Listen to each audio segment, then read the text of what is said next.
Saúdo a todos com a graça e a paz, que pela graça de Deus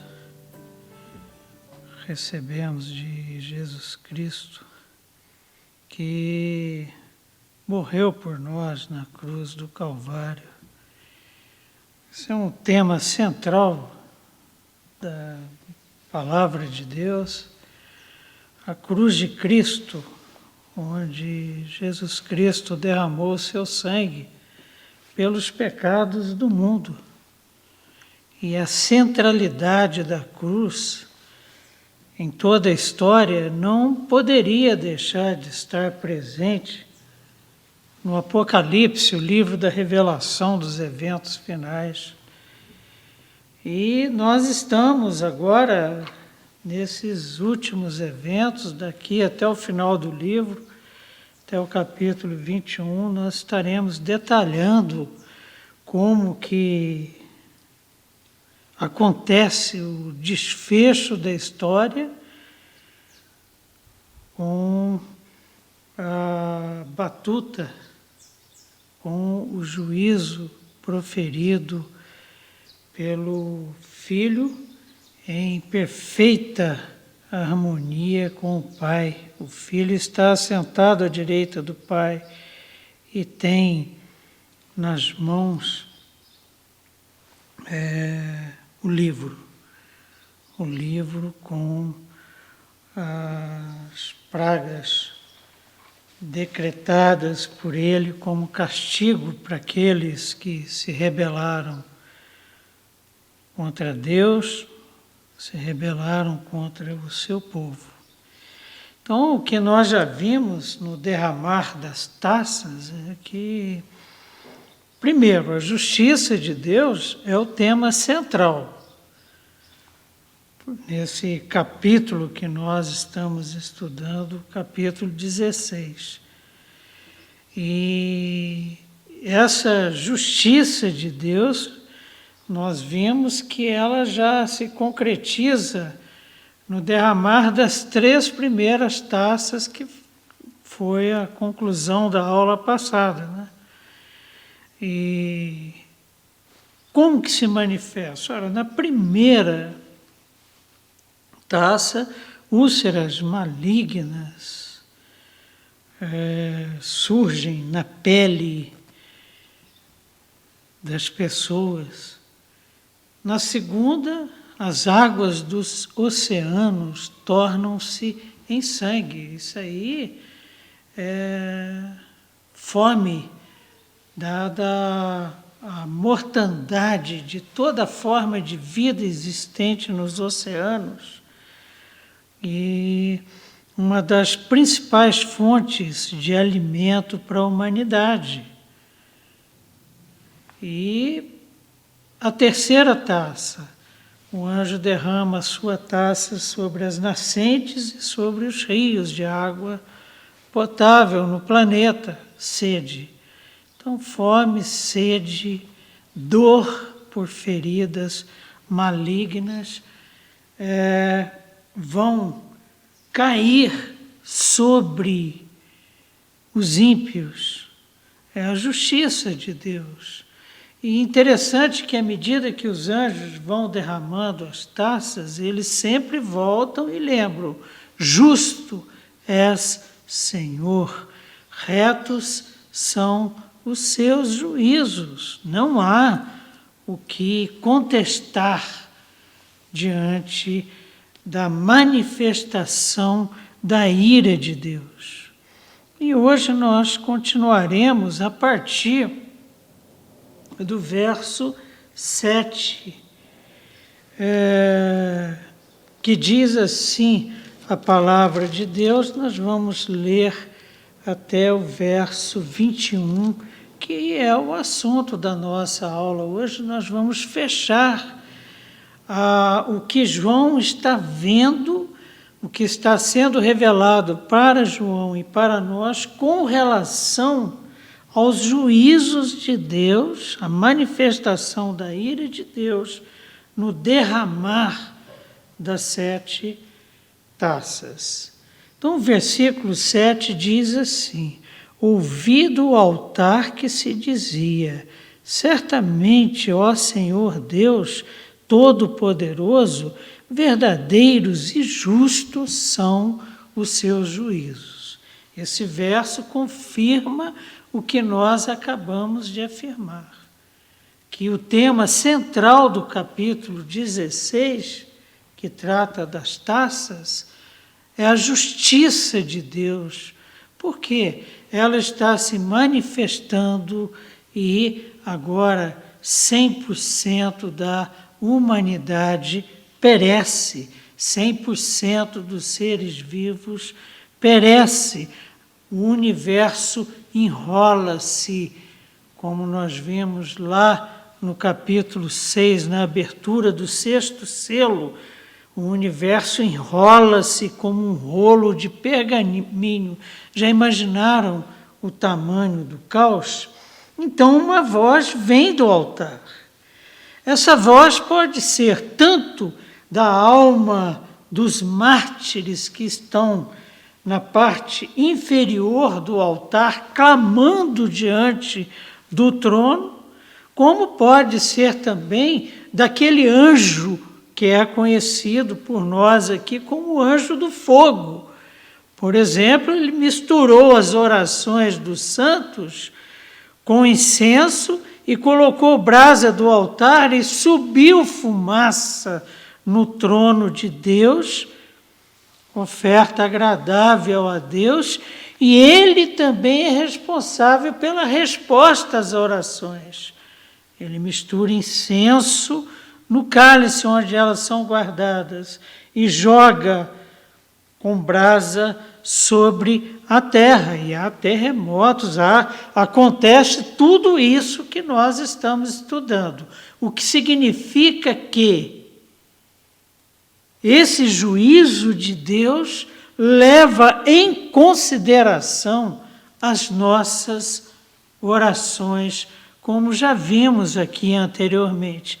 Consideramos que a voz é desse anjo, né? Então, ouvi do altar que se dizia. Quem é que dizia? Quem é que está reforçando, relembrando, reafirmando a justiça de Deus? O anjo do altar. Bom, a fala desse anjo, ela é uma fala em conformidade com a palavra de Deus.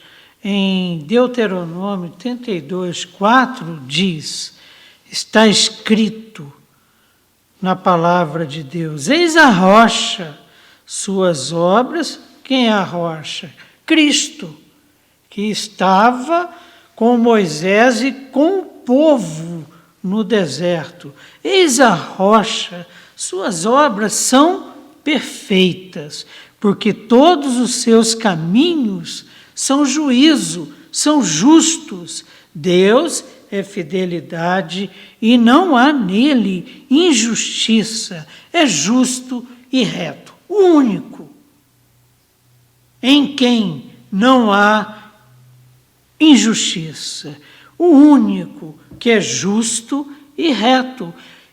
Moisés confirmou isso, e o anjo agora, diante do derramar das taças e o caos que vai se estabelecendo por conta disso, reafirma a justiça de Deus. Então, nós vamos ter agora o derramar da quarta taça. Verso 8. O quarto anjo derramou a sua taça sobre o sol, e foi-lhe dado queimar os homens com fogo. O quarto anjo derramou a taça sobre o sol, e há explosões solares que queimam os homens com fogo. Não há nenhuma praga egípcia correlacionada com essa. Mas o derramar dessa taça inverte Apocalipse 7,16, que diz: jamais terão fome, nunca mais terão sede, não cairá sobre eles o sol, nem ardor algum. Por quê? Porque receberam o selo do Espírito Santo. Essa praga, a quarta, resultante do derramar da quarta taça, vai atingir a nós, selados pelo Espírito Santo de Deus, porque aceitamos a salvação em Cristo Jesus, reconhecendo que somos pecadores e que Ele é a única solução para o nosso pecado, nós não seremos atingidos. Somos, conforme Apocalipse 7,16, somos protegidos pelo selo. A inversão se dá sobre a inversão dessa promessa, se dá sobre os ímpios, sobre os seguidores da besta e adoradores da sua imagem, e que têm o seu número nas mãos ou na fronte. A esses o sol lançará fogo que queimará a sua pele. O sol é tido como símbolo de majestade, aqui de manifestação do juízo de Deus, da ira de Deus. Em Apocalipse 1,16, nós temos o seguinte, Apocalipse 1,16, diz assim a palavra do Senhor. Apocalipse 1, verso 16.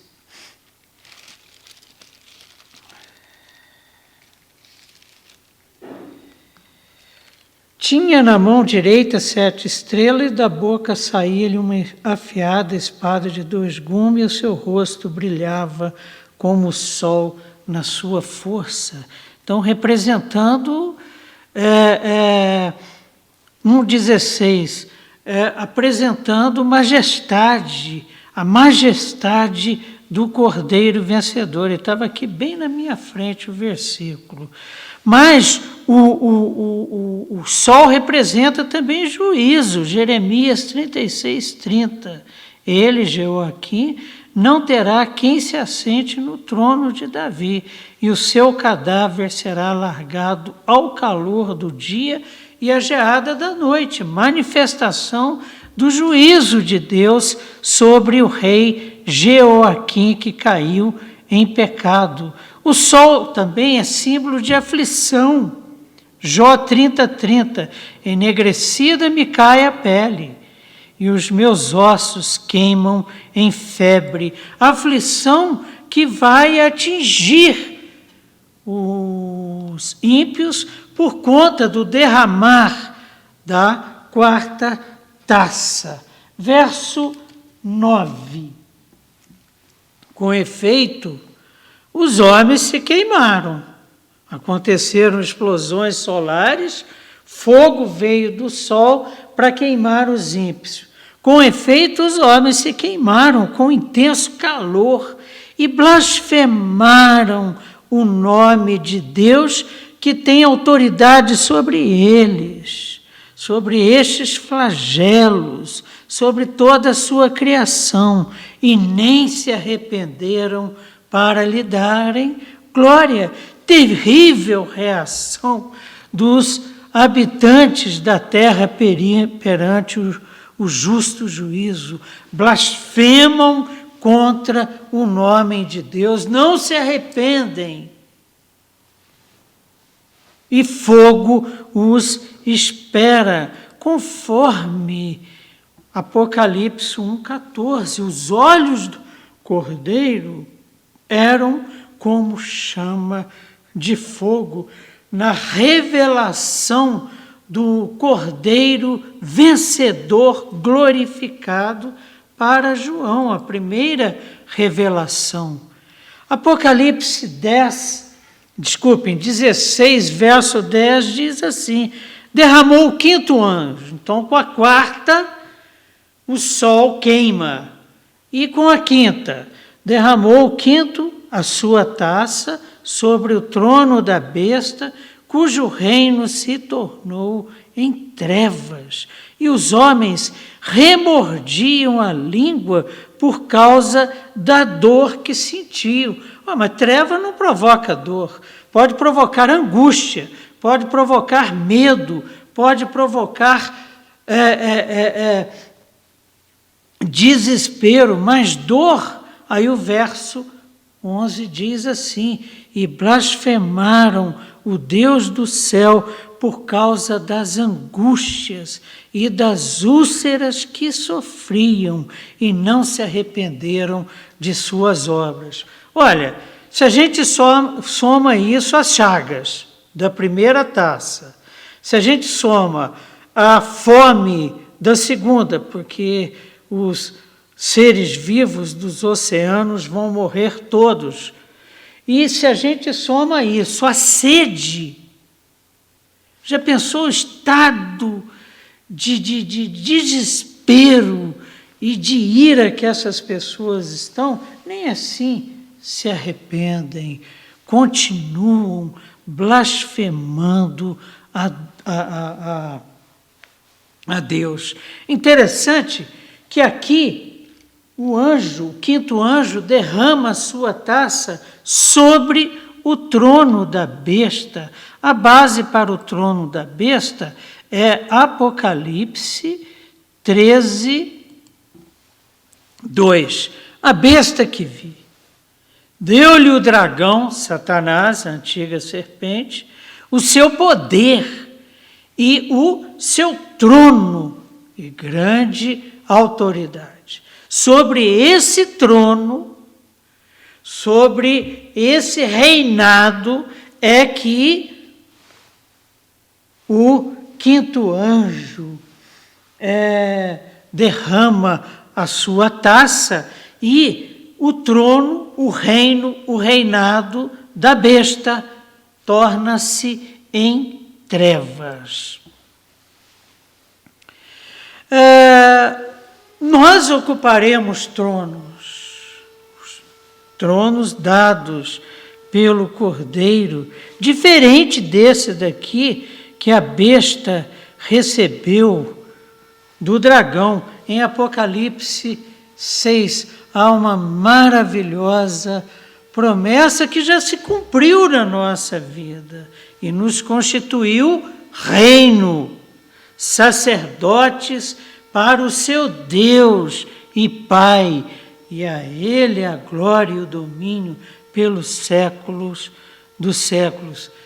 Sentaremos em tronos, herdamos de Deus reino, seremos sacerdotes que o servirão dia e noite. A base para essa treva que toma conta do reino da besta é Êxodo 10, de 21 a 29.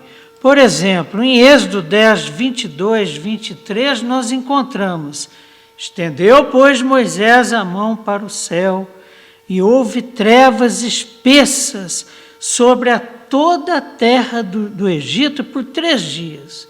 E não viram uns aos outros, e ninguém se levantou do seu lugar por 3 dias.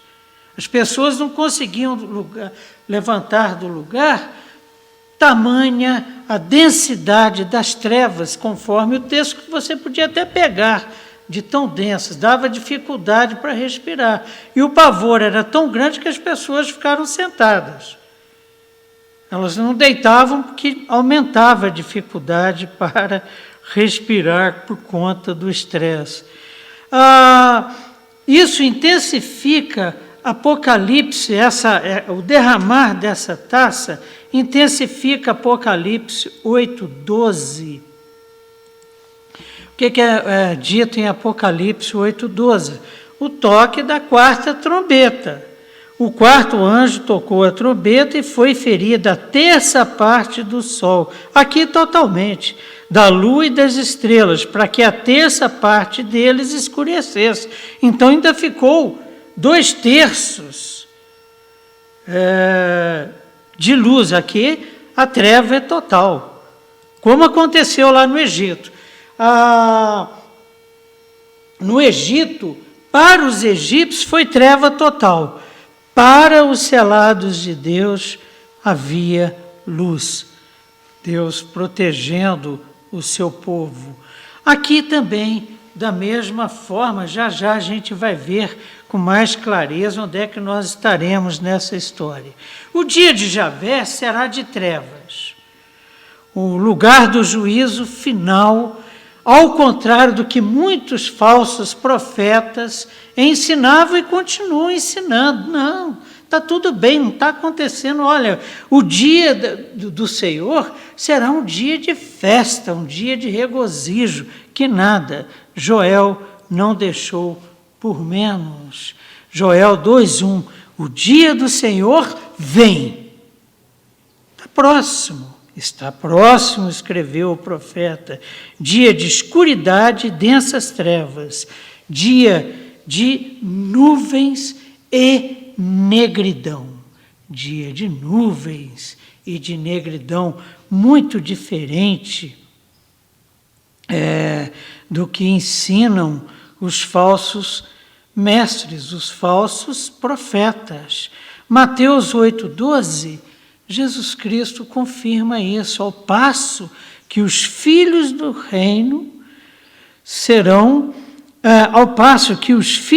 reino serão lançados para fora nas trevas, reino das trevas.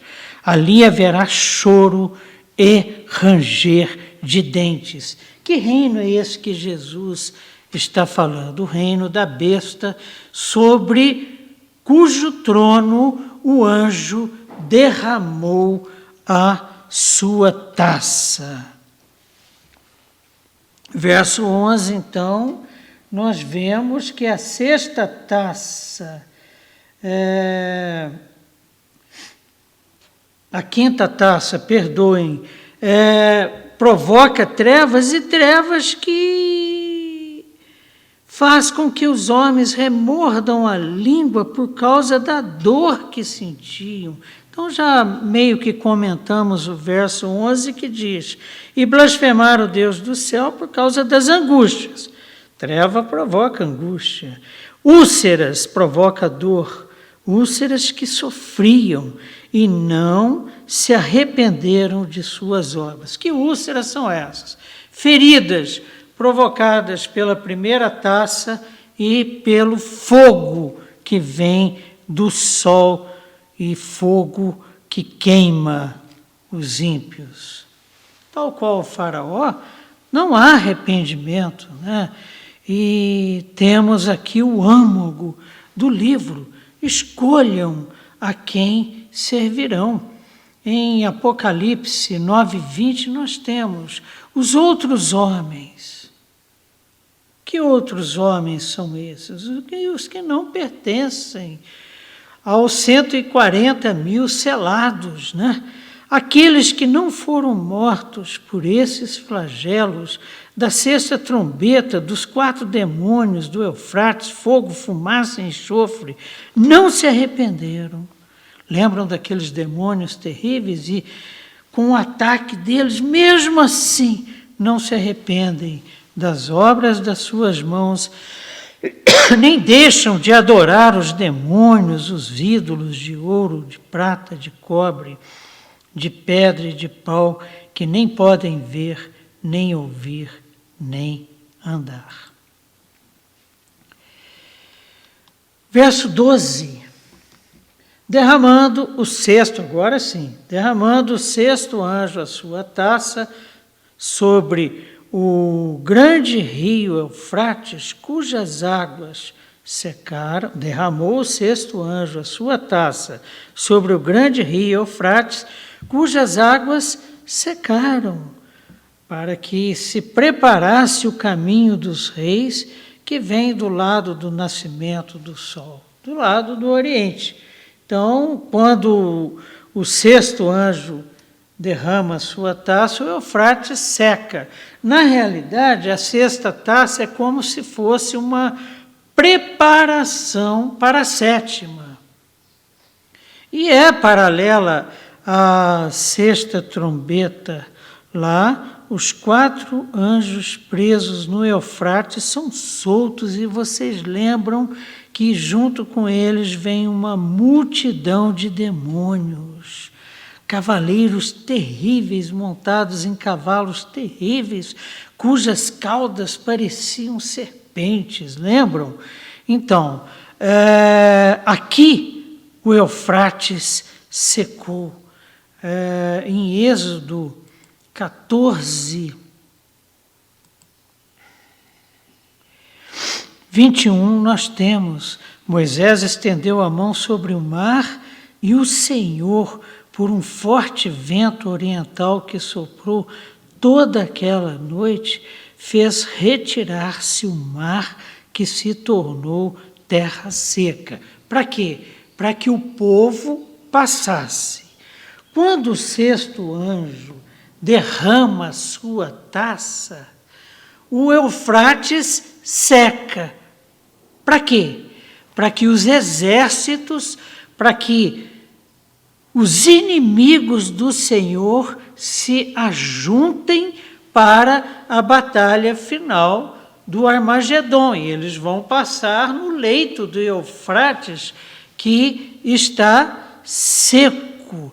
Isaías já pensou sobre isso. Eu, o Senhor, palavras do Senhor, comunicadas por intermédio do profeta Isaías, que digo a profundezas das águas: seca-te, e eu secarei os teus rios. E quando o sexto anjo derrama a sua taça, o Eufrates é seco. O Eufrates está numa localização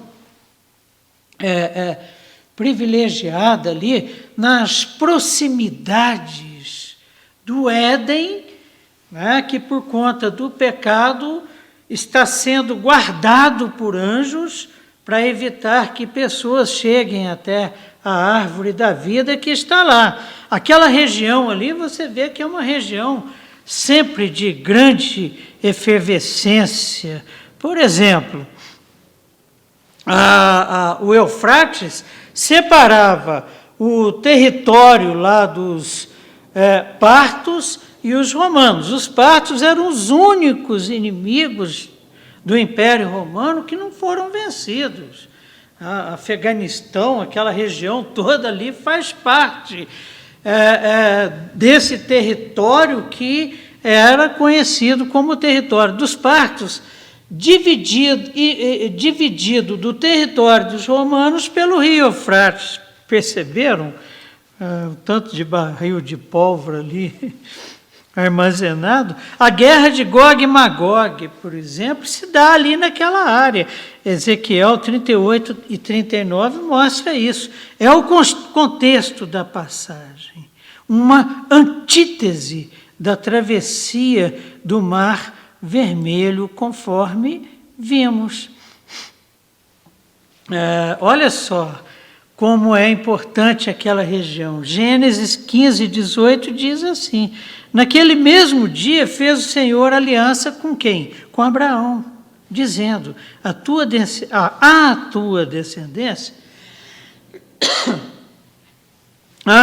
descendência dei esta terra.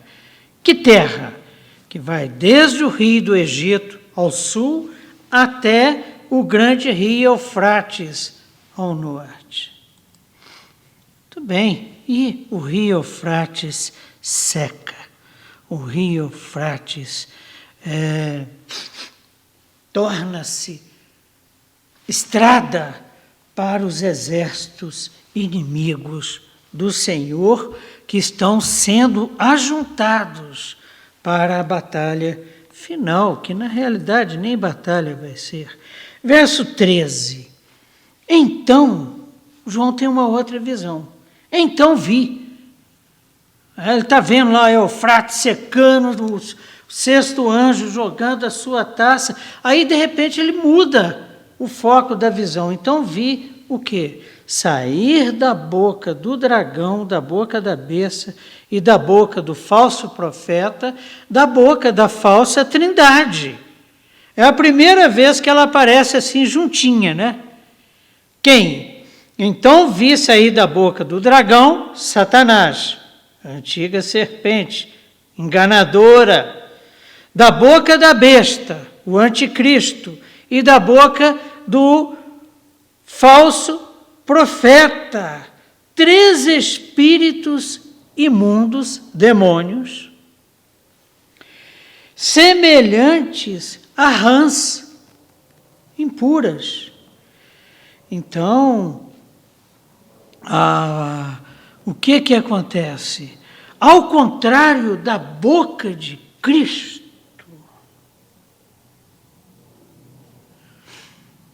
da boca da falsa trindade saem 3 espíritos semelhantes a rãs. A gente vai lá em Levítico, rã é tida como animal impuro. E saem da boca. E da boca do cordeiro, o que sai na primeira visão que João teve? E da boca do cordeiro saía uma afiada espada de 2 gumes, espada da verdade, espada do juízo reto de Deus. Que contraste, hein? E o que está saindo lá da boca da falsa trindade? Está saindo rãs. E estas rãs são terríveis. E o seu caráter nos é revelado no verso 14. Diz assim a palavra do Senhor em Apocalipse 16, o capítulo do derramar das 7 taças, verso 14. Porque eles são espíritos de demônios, espíritos imundos, mentirosos, e que têm a outorga de poder dada pelo dragão? Não, dada por Deus. Poder para quê? Para operar sinais, são operadores de sinais, e se dirigem aos reis do mundo inteiro com o fim de ajuntá-los para a peleja do grande dia do Deus Todo-Poderoso, a batalha final, que já foi ganha lá na cruz do Calvário. Selos, trombetas, taças, são eventos que acontecem entre o primeiro e o segundo advento. As taças, principalmente depois do segundo advento, mas eles estão nesse intervalo de tempo. E o que aconteceu na cruz do Calvário definiu a vitória. O que vai acontecer daqui por diante é a vitória final, porque a grande vitória aconteceu onde? Na cruz do Calvário. Satanás foi derrotado por Miguel e seus anjos nos céus. Primeira derrota de Satanás. Foi mandado para a terra. Satanás foi vencido por Jesus Cristo e, segundo Paulo, exposto à ignomínia na cruz do Calvário, ele e seus demônios. Segunda e grande derrota de Satanás. O que vai acontecer aqui, nós vamos estudar doravante, é a derrota final, definitiva de Satanás. Então, o caráter demoníaco dos 3 espíritos é exposto claramente no verso 14, quando são chamados de espíritos de demônios, impuros, mentirosos. Eles vão ao encontro dos reis e habitantes da terra com o fim de reuni-los para a batalha, e conforme Apocalipse 13, de 13 a 15, eles são exitosos. Deus permite que eles sejam exitosos. O que diz esse texto? O falso profeta também opera grandes sinais, de maneira que até o fogo do céu faz descer a terra diante dos homens. De onde é que vem isso? Vem desses demônios, dessas rãs mentirosas que saem da boca da falsa trindade. Seduz os que habitam sobre a terra por causa dos sinais que lhe foi dado executar diante da besta. Verso 15 de Apocalipse 13. E lhe foi dado comunicar fôlego à imagem da besta. É você imaginar, por exemplo, uma estátua da besta que de repente começa a respirar. Para que a imagem não só falasse. Rapaz, vai ser um estardalhaço. Porque quando aparece um escorridinho, por exemplo, nos olhos de uma imagem de uma santa, por exemplo, já é assim, sabe, um grande acontecimento. Agora imagina a imagem falando e todo mundo vendo e ouvindo. E mais, como ainda fizesse morrer. Quem é que está fazendo morrer? A imagem possuída por esses demônios. Morrer quem? Quantos não adorassem a imagem da besta. Como as duas testemunhas não adoraram a imagem da besta. Elas morrem por pregar o evangelho, e há uma festa, lembram? Porque elas morreram. Esses demônios que saem das bocas da falsa trindade, da boca do dragão, da boca do anticristo, da boca do falso profeta, esses demônios relacionam-se também com espíritos enviados por Deus. Nós falamos que quem outorga poder e o que fazer é o Senhor. 1 Reis acontece isso, né? Em 1 Reis 22, 20, perguntou o Senhor: quem enganará Acabe? Lembra do Acabe? Aquele da Jezabel lá no Velho Testamento, que tocou o terror. Quem enganará Acabe para que suba e caia em Ramote Gileade? Um dizia desta maneira e outra de outra. Então saiu um espírito e se apresentou diante do Senhor e disse: eu o enganarei. Perguntou-lhe o Senhor: com quê? Respondeu ele: sairei e serei espírito mentiroso na boca de todos os seus profetas, disse o Senhor. Tu o enganarás e ainda prevalecerás. Sai e faze assim, desse jeito.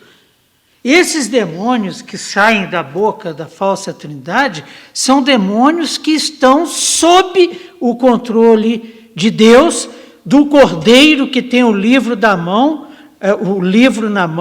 e dos seus anjos.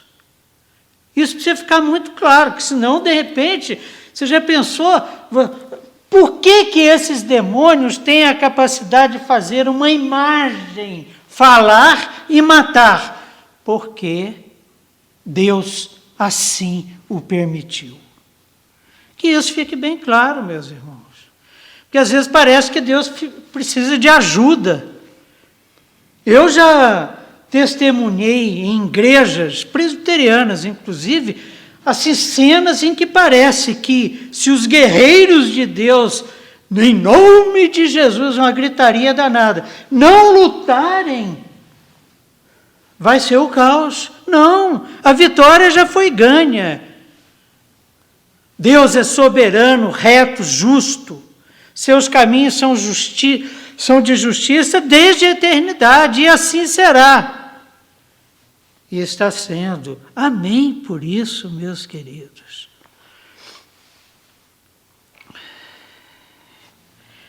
O Novo Testamento trata esses demônios como falsos profetas, que ensinam mentiras, mestres mentirosos.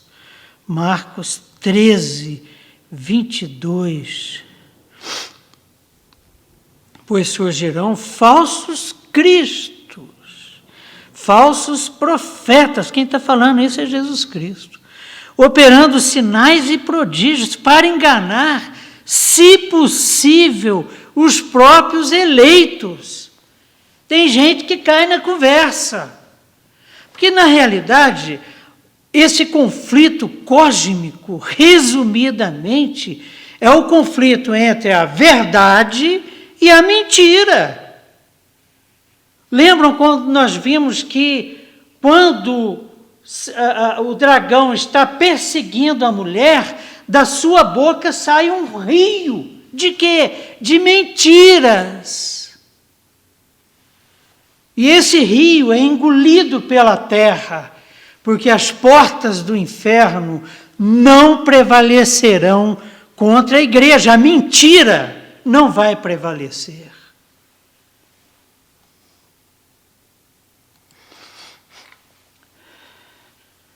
Trata-se da batalha cósmica, queridos. Batalha que foi predita no Antigo Testamento, em Apocalipse. Em Apocalipse 19, 15, nós encontramos. Sai da sua boca uma espada afiada, espada do juízo, espada da verdade. Não podemos, por exemplo, imaginar o Armagedon como Jesus Cristo, de repente, entrando no meio daquele exército de mentirosos, de pecadores, de adoradores de imagens que não falam, que não ouvem, que não andam. Não! É o juízo que sai da sua boca que vai definir a batalha.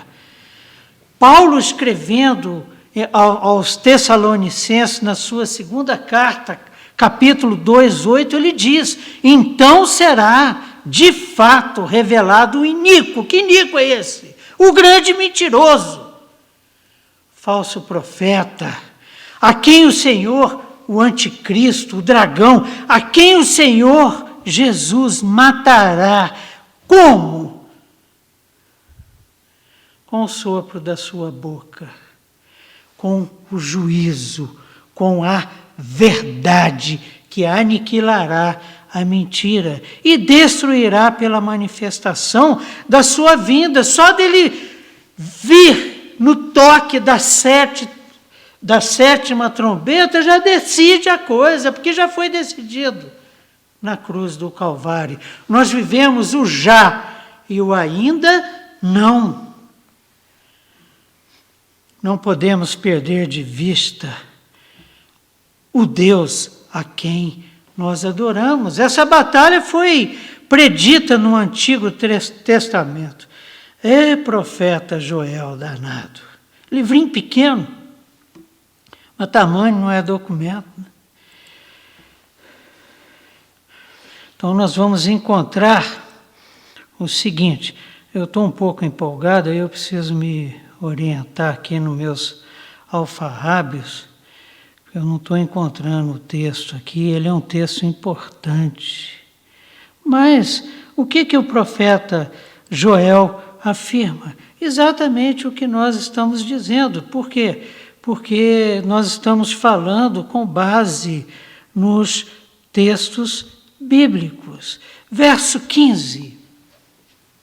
Verso 15, é porque eu me empolgo. Sou apaixonado por isso, porque dá uma segurança, dá uma certeza, dá uma clareza no nosso coração, nós que como Igreja de Cristo, como IPJB, mergulhados nesse mundo perdido em trevas. Eis que venho como um ladrão. É tão grave que Jesus Cristo abre um parêntese, tipo um interlúdio no verso 15. Eis que venho como ladrão. Bem-aventurado aquele que vigia, e guarda as suas vestes, para que não ande nu e não se veja a sua vergonha. E não veja a sua vergonha. O estado de alerta é imprescindível.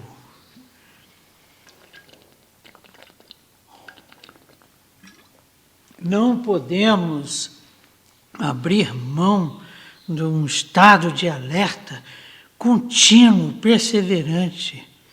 Por isso a narrativa é interrompida, para nos alertar sobre os perigos de não perseverarmos. Jesus Cristo vem como um ladrão. Isso está lá em Apocalipse 3:3.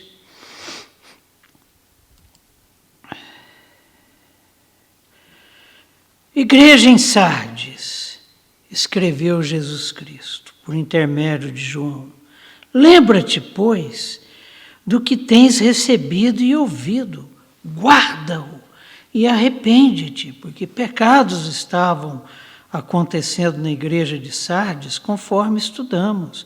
Porquanto, se não vigiares, virei como ladrão, e não conhecerás de modo algum em que hora virei contra ti. Quem arrisca, não petisca. Tem gente que tem arriscado marcar a data da volta de Jesus Cristo, tem sido um caos. Vergonha para a igreja. Então, Jesus Cristo virá como ladrão. Em Mateus 24:43, ele afirma: mas considerai isto, se o pai de família soubesse a que hora viria o ladrão, vigiaria e não deixaria que fosse arrombada a sua casa.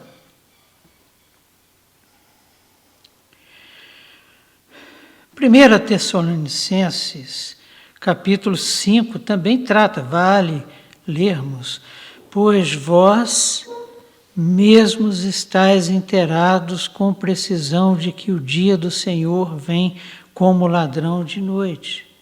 Quando andarem dizendo paz, segurança, eis que lhe sobrevirá repentina destruição, como vem as dores de parto a que está para dar à luz, e de nenhum modo escaparão. Mas vós, irmãos, não estáis em trevas, para que esse dia, como ladrão, vos apanhe de surpresa. E quem é que diz paz, segurança? Os falsos profetas, os mentirosos, os que não têm compromisso com a verdade revelada na palavra de Deus. No Apocalipse, a igreja pecadora, bem como Isaías, é vista pela vergonha da sua nudez.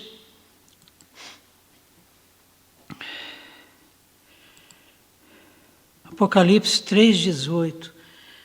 Igreja em Laodiceia, escreveu Jesus Cristo por intermédio de João: aconselho-te que de mim compres ouro refinado pelo fogo, para te enriqueceres.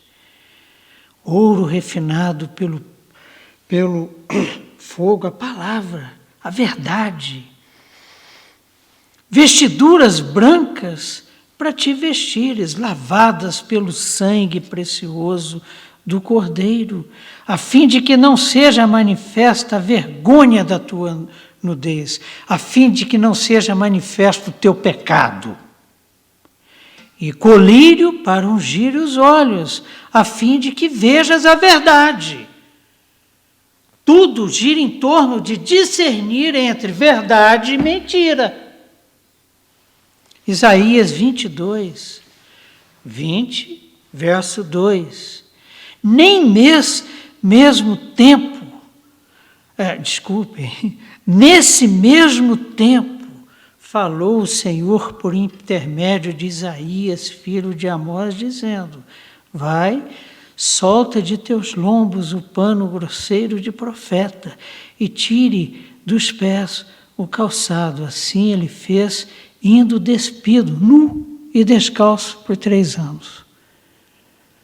Simbolizando exatamente o quê?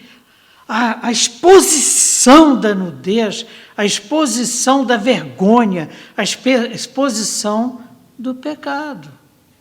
Cuida para que não sejas pego nu. Verso 16. Diz assim a palavra de Deus: então os ajuntaram no lugar que em hebraico se chama Armagedon. Então, os ajuntaram quem? Os reis da terra, os povos da terra, os exércitos inimigos de Deus vindo da terra e passando pelo Eufrates seco, chegaram no Armagedon. Esse Armagedon, assim, eu me aproximei bastante dele, Jezreel, Armagedon, não tem uma localização assim exata, não. É como se simbolizasse a batalha final entre a verdade e a mentira, entre a justiça e a injustiça, entre o vencedor e o já derrotado, Satanás, que foi derrotado com seus anjos na cruz do Calvário, né? Como eu falei, ele tem a ver, por exemplo, com o Vale de Jezreel ou Esdrelon, onde aconteceram batalhas, muitas batalhas famosas, Débora e Baraque, o que é registrado em Juízes 4, 5, percebeu? Então, meio que Cristo pega aquela região como símbolo, mas na realidade isso vai estar acontecendo na terra toda. Gideão e os medianitas, você vai reduzir o cordeiro vencedor que está chegando num cavalo branco que tem nas coxas Cristo justo e verdadeiro, você vai reduzi-lo a um lugar. Ele nos escolheu como morada, como tabernáculo. E não está limitado à questão geográfica. Também a batalha de Gideão e os midianitas, descrita em Juízes 7, o Armagedon pode ser o símbolo das batalhas do Senhor. O símbolo, sabe do quê? Do lagar,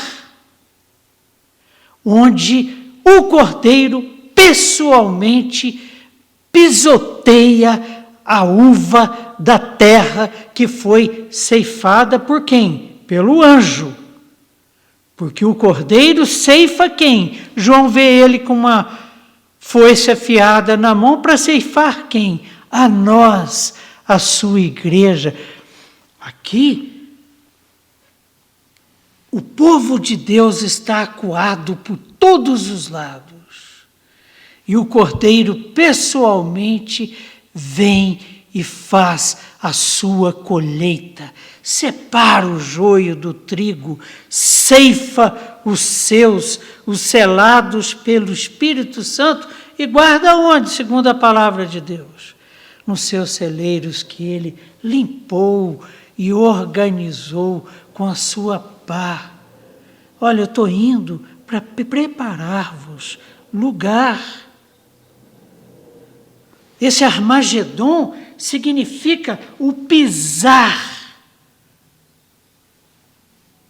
do lagar pelo próprio cordeiro, que por isso terá a sua roupa manchada de sangue. Isso quem está dizendo, meus amados, não sou eu.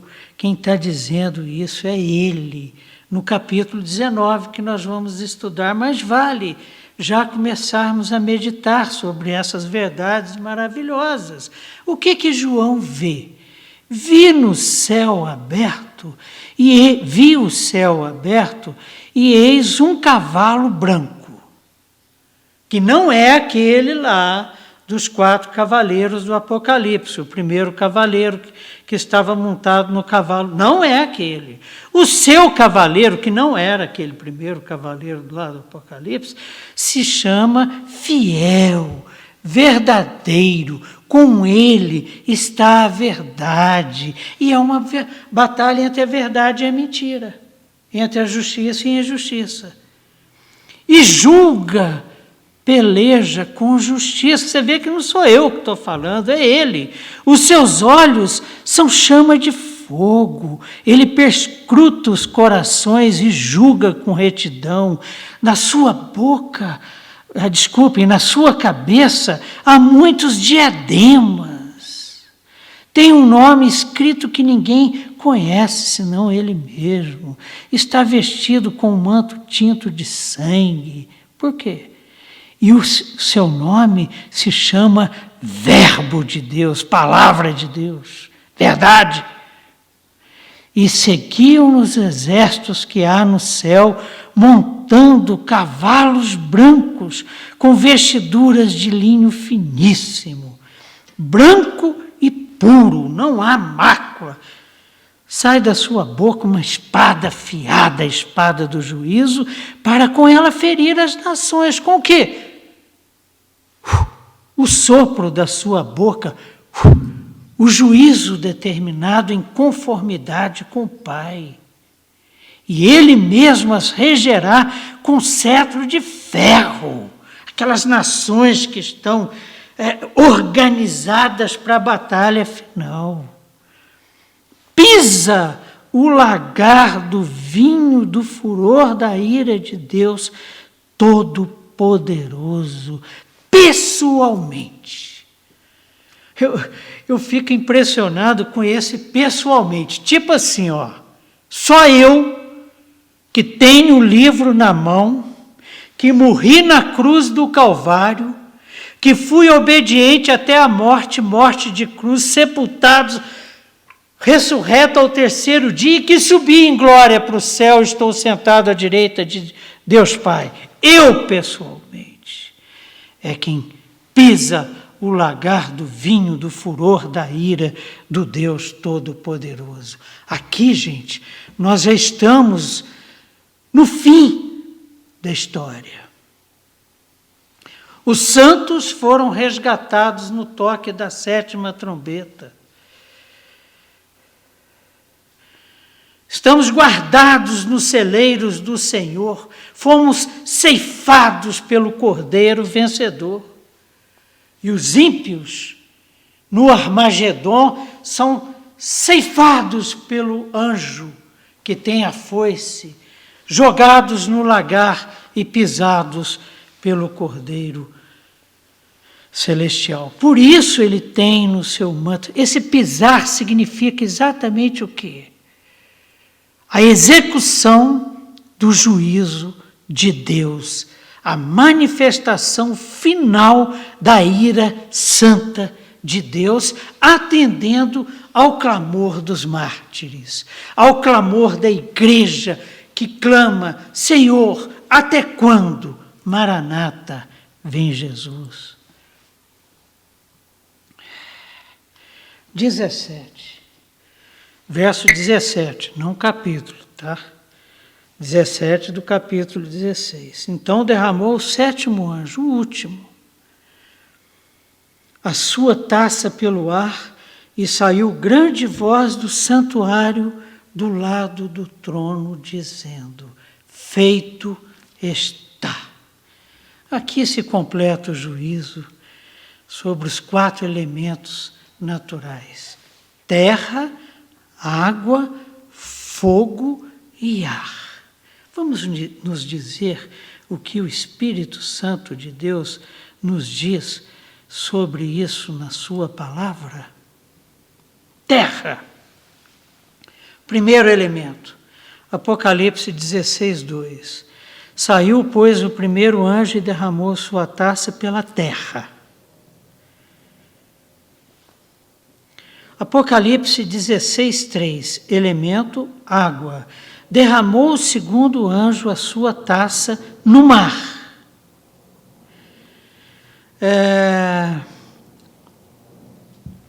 Derramou o terceiro a sua taça nos rios e nas fontes de água potáveis. Verso 12. Derramou o sexto a sua taça sobre o grande rio Eufrates. Água. Elemento, fogo. Apocalipse 16, 8. O quarto anjo derramou a sua taça sobre o sol e foi-lhe dado queimar com fogo. Ar, o último elemento, que é Apocalipse 16, 17. Então derramou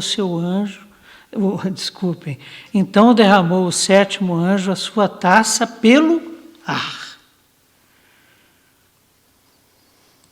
Os quatro elementos são atingidos pela ira de Deus.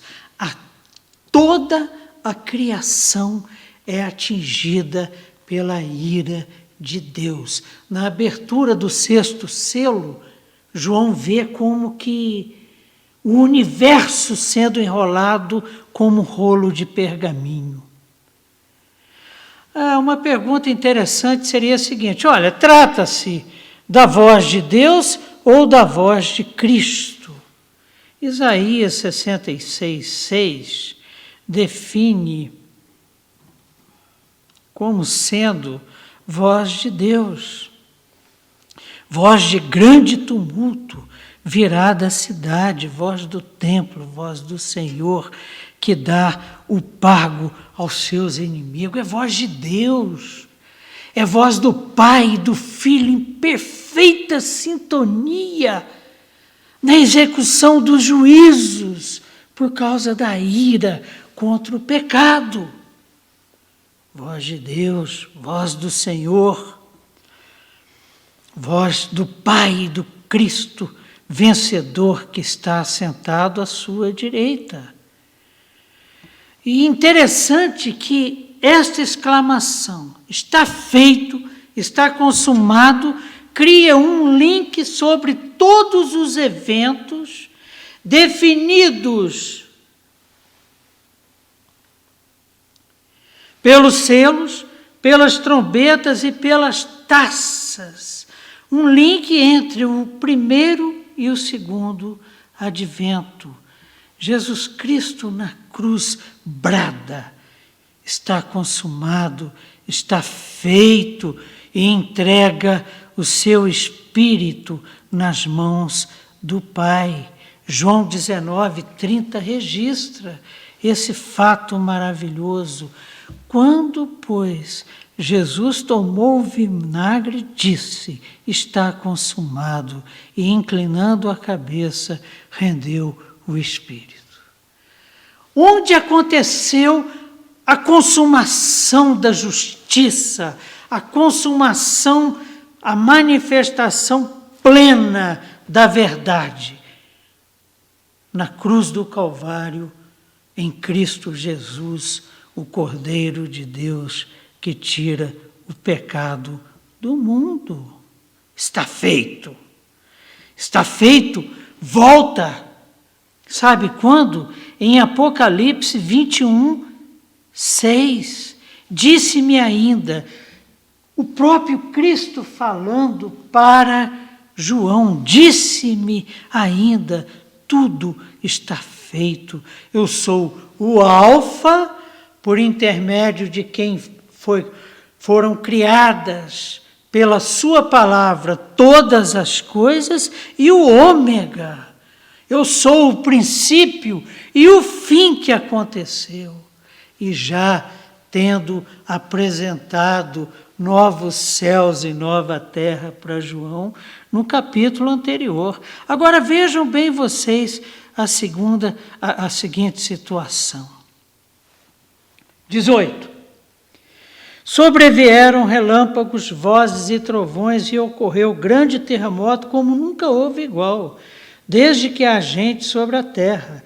Tal foi o terremoto forte e grande. Lógico, imagine o universo sendo enrolado como um rolo de pergaminho. É uma coisa assim, estrondosa. Em Apocalipse 8,5 encontramos: e o anjo tomou o incensário, encheu do fogo do altar e o atirou à terra. Houve trovões, vozes, relâmpagos e terremoto. 11:19. Abriu-se então o santuário de Deus e lá estava a arca da aliança no seu santuário. E na parúzia, na manifestação de Deus assentado no seu trono, sobrevieram relâmpagos, vozes, trovões, terremoto e grande saraivada de pedras. E grande saraivada de pedras. Então, o que acontece? Isso aí são ecos lá de Êxodo 19, versos 16 a 18, quando Deus manifesta-se no Monte Sinai. Ao amanhecer do terceiro dia, houve trovões, relâmpagos e uma espessa nuvem sobre o monte.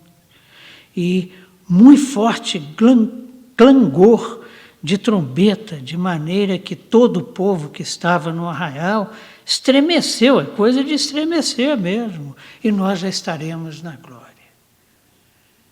O mundo está se acabando, é o final da história. E novos céus e nova terra se apresentarão. E viveremos ali para sempre, que eu acho que vai ser aqui. Da mesma forma que vocês vão me reconhecer na glória, que assim seja, reconheceremos muito lá nos novos céus e nova terra do que experimentamos hoje aqui. 19. E a grande cidade se dividiu em 3 partes e caíram das cidades, as cidades das nações. Aqui confirma exatamente o que eu falei para os irmãos, que o Armagedon vai acontecer na terra. Caíram as grandes cidades da terra, as grandes cidades das nações. E lembrou-se Deus, sabe de quem? Da grande Babilônia, que nós vamos começar a estudar semana que vem, que é o mundo.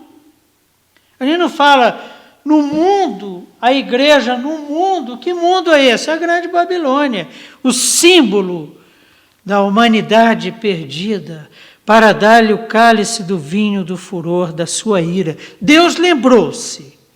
Deus lembrou-se da maldade, da injustiça, da opressão provocada por esse sistema sobre todos os seres humanos e sobre a igreja. Lembrou-se da iniquidade, lembrou-se da injustiça, lembrou-se da mentira. E a grande cidade é dividida em 3. Significa que a grande Babilônia, a grande meretriz, ruiu. As nações beberam o vinho da ira da sua prostituição. Agora são expostas ao juízo, ao vinho sem mistura da ira de Deus. A cidade partida em 3 indica a totalidade da devastação da humanidade iníqua, seguidora de Satanás, seguidora do anticristo e do falso profeta. Deus se lembra. Ele, quando Pedro encontra, por exemplo, deixa eu tomar um pouquinho de água.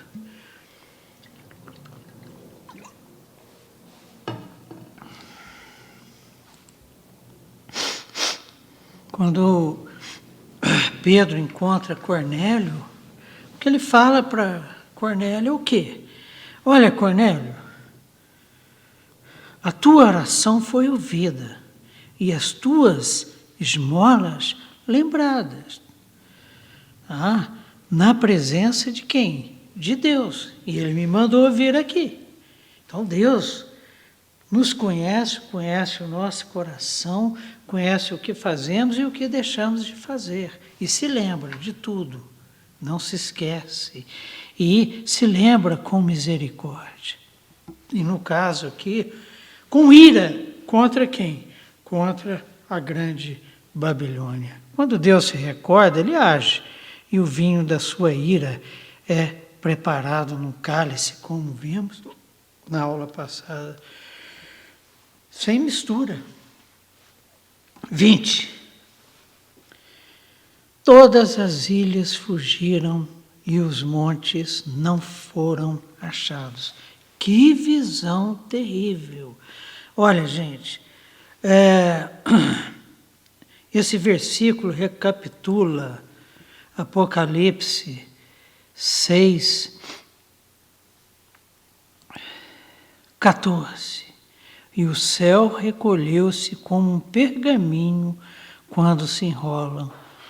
Então, todos os montes e ilhas foram removidos do seu lugar, deixaram de existir. Já imaginaram o tamanho do terremoto? E esse texto, no capítulo 6 de Apocalipse, ele fala que quando Deus estava enrolando o universo como um rolo de pergaminho, as estrelas caíam como acontece quando o vento sacode uma figueira e os seus figos caem na terra. As estrelas estavam caindo sobre a terra, não sobra nada, porque a terra está manchada pelo pecado. E quando diz que ilha, montanhas, imaginou você não encontrar a Cordilheira dos Andes, os Alpes suíços? Por quê? Porque eles desapareceram. 21. Também desabou do céu sobre os homens grandes saraivadas com pedra que pesava. Lógico, né, gente? Uma situação caótica dessa, já imaginou? Bem pedra de todo lado. Então, grandes saraivadas com pedras que pesavam cerca de 1 talento. E por causa do flagelo da chuva de pedras, os homens, aí é que blasfemaram mesmo de Deus, porquanto o seu flagelo era sobremodo grande e definitivo. O fim acontecerá, será narrado no capítulo 18, que é Deus detalhando o que está acontecendo com essa grande Babilônia, a grande meretriz, o que está acontecendo com essa grande cidade que com o terremoto foi partido em 3. Nós vamos estudar isso a partir do capítulo 17. Ver quem é essa grande cidade que foi partida em 3, a grande Babilônia, a grande meretriz, a prostituta, de cujo vinho de prostituição estava cheia a sua taça e foi servida aos reis da terra. Perceberam? Acabar tudo, gente. Isso que parece ser um grande poder inabalável, um vírus abala. Agora imagina o universo sendo enrolado como um pergaminho, um rolo de pergaminho. Agora não há mais oportunidade para arrependimento.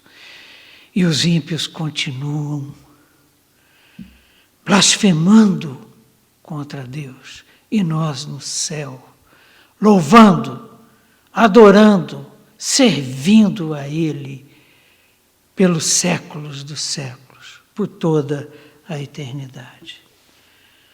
A história, então,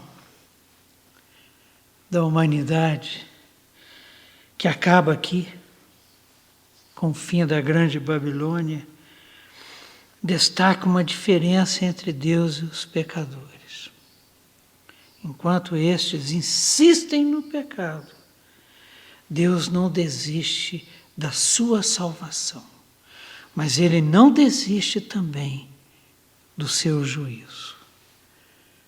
Que Ele nos encontre com vestes brancas, imaculadas, para que a nossa vergonha, a vergonha do nosso pecado,